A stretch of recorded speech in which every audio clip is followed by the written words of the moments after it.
Hi, welcome to the Nair Show. I'm your host, Pierre Marks. This is the recommendation show for all your streaming services and reviews.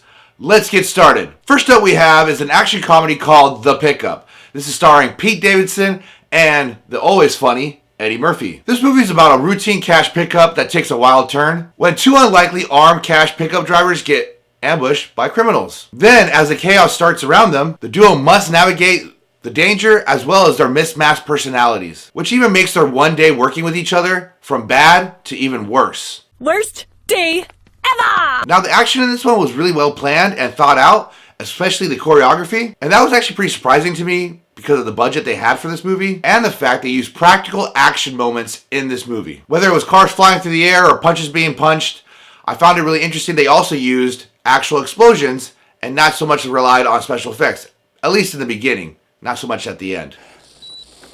Grab the cat. Grab the cat. Get back! Take back! The comedy in this one was actually pretty strong starting out, and even had some ha ha ha ha laugh out loud moments. The chemistry between our two main characters was pretty decent, and it worked really well with the story in itself. The only thing I found kind of cliche about this one was the fact that Pete Davidson's character started getting Stockholm Syndrome. She's got Stockholm Syndrome. No, I don't. No, I just think it's a good way to decide who to kill first. I'm trying to put myself in their position. You know, it's called compassion, dickheads.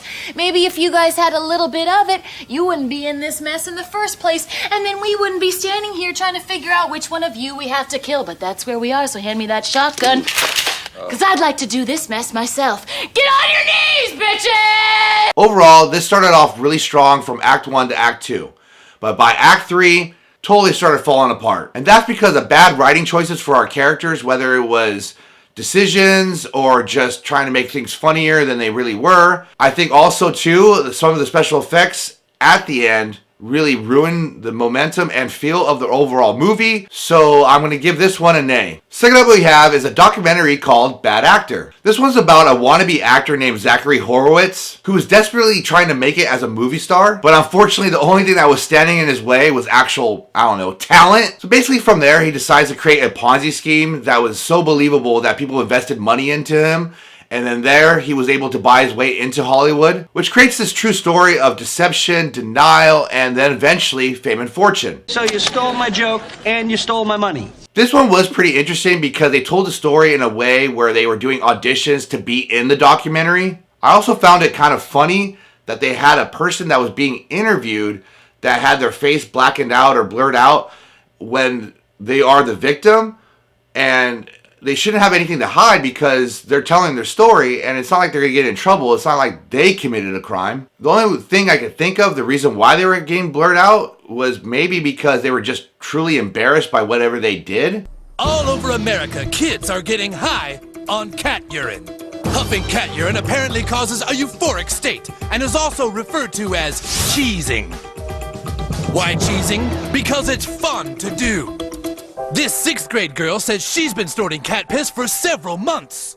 We sometimes sneak out during recess and our friend named goes and gets her cats and we'll just cheese all day long. I also found it very interesting that this Zachary Horowitz guy was such a bad actor, but in his daily life, he had the best acting role ever because he was able to trick so many people and to invest money into something that he totally made up. Which begs the question, if he was to take as much time as he did to scam people and make up all these lies and have ways of tricking people, if he took all that time and just worked on his craft, would he have been a better actor? Practice makes perfect. In the end, though, I found the pacing, the editing, and the cinematography in this documentary to be very good. But I found the story to be not as shocking or crazy as I thought it was going to be when watching the trailer, and I was kind of bummed out that I wasn't really invested in wanting justice for these people. I know I'm a monster for thinking that, but I really don't care.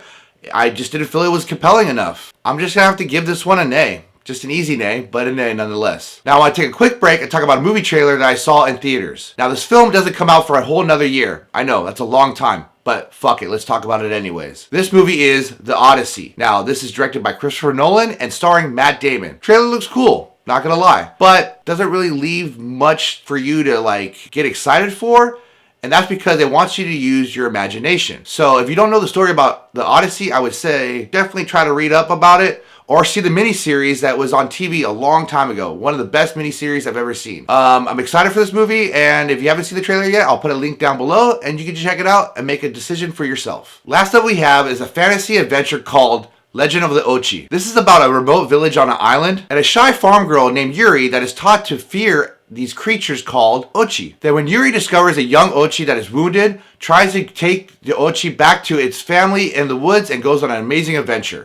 Whoa, hang on now. Whoa. Here we go, here we go, here we go, here we go.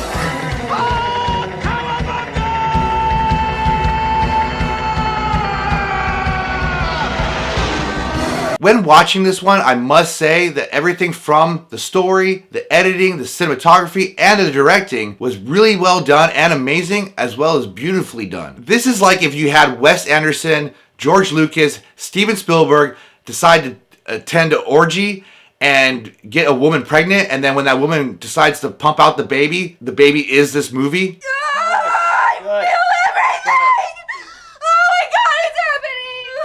Maybe we can take it down just a little. I think you're going to scare the other pregnant women. Are you fucking kidding me? Okay. Are you kidding me? Even the score in this movie was pretty good, and it fits really well in all the scenes and moments in this movie. The only gripe I had was with our main female character, and that's because she was such a low talker, it was just really hard to understand anything she had to say. Why are you wearing this now? Why am I wearing it now? I'll tell you why I'm wearing it now. Because the low talker asked me to, that's why. And I said yes. Do you know why? Because I couldn't hear her. Overall, I really enjoyed this film, and I feel like it was a good time. And I think it's a good time for a whole family as well. Also, if you're looking for something that has a fantasy novel-like feel to it, but for children, this one is definitely a must. So I'm gonna give this one a yay. Definitely a yay. Well, that's all the time we have. Please, as always, hit that like and subscribe button. And if you like any of the movies we discussed, please leave a comment down below. Have a good weekend and lates.